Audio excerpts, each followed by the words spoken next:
my good friend Cindy Katz, who, like me, is a geographer.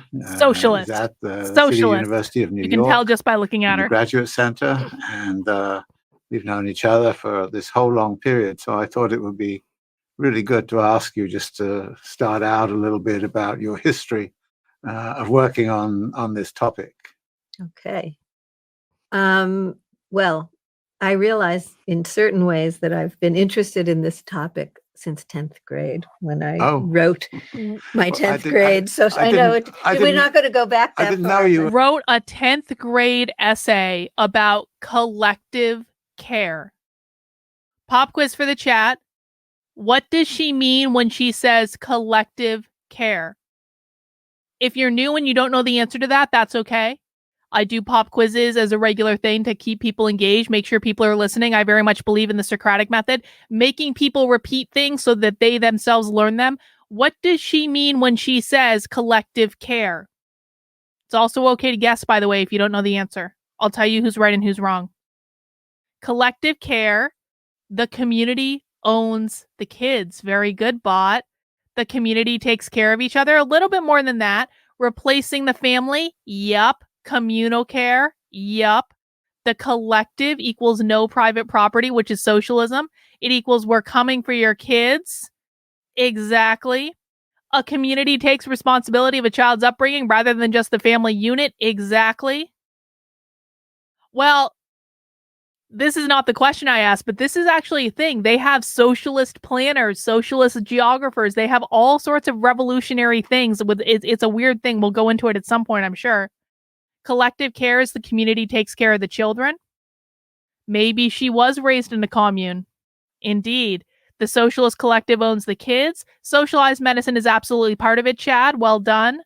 Government care, raising kids in the collective. It takes a village to raise kids. Raised by a village. Well done, guys. Well done. I want to thank Jonah Lynn over on Rumble for becoming a monthly supporter. Jonah Lynn, I think you're my first monthly supporter over on Rumble, so that's pretty cool. I didn't even know you could do that over on Rumble. So that's rad. In 10th grade. So. Yes, but I wrote about collective childcare. So, it wasn't something that I thought of as social reproduction. But for me, I have been interested as a Marxist feminist in the questions of how do we remake the conditions of capital accumulation, but also the conditions of everyday life.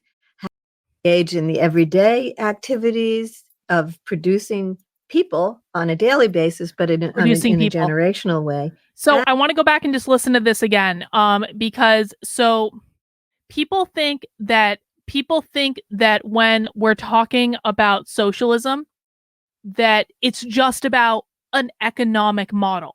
I hear this all the time. They're like, you think an economic model is going to destroy the country, Colin? Well, we're not just talking about an economic model, because the 4 goals of the woke left are always and forever the same. It's as good a time to review as any. The 4 goals of the woke left are gain as much power as possible, destabilize the system, attack capitalism, usher in their Marxist utopia. The final goal is always to get to a Marxist utopia, right? That's all aspects of society. That's everything. What the Marxist utopia means is the complete and total abolition of private property, because they define capitalism as private property ownership. It is not just about collectivizing big business. It is not just about the state owning the means of production, because the means of production are the people. It's not just the businesses. It's the people. That's what social reproduction is. It is the literal producing of the people.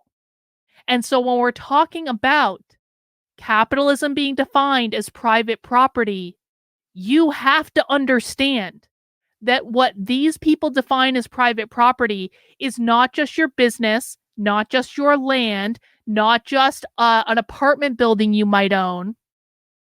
It's also your children and your individual rights. And I've literally got them saying this. Longtime viewers of my channel know we have them saying this. This is not theoretical.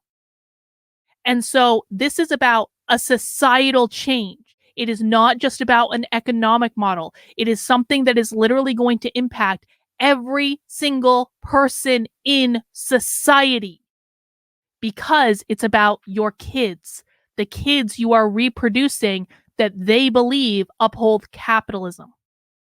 And so when socialists are doing things to destabilize the system, which destabilization is always a feature, it's not a bug, it's intentional.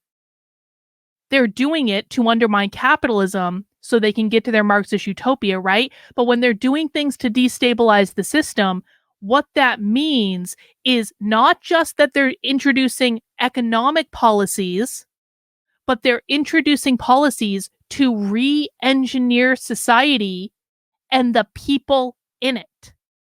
That's what it is. It is about re-engineering all of the social elements of society to gently nudge people towards Marxism. So let's listen to what she just said again, because she's literally going to say this is about the system of reproducing people. It wasn't something that I thought of as social reproduction, but for me, I have been interested as a Marxist feminist in the questions of how do we remake the conditions of capital accumulation, but also the conditions of everyday life. How do people engage in the everyday activities of producing people? How do people engage in the everyday activities of producing people?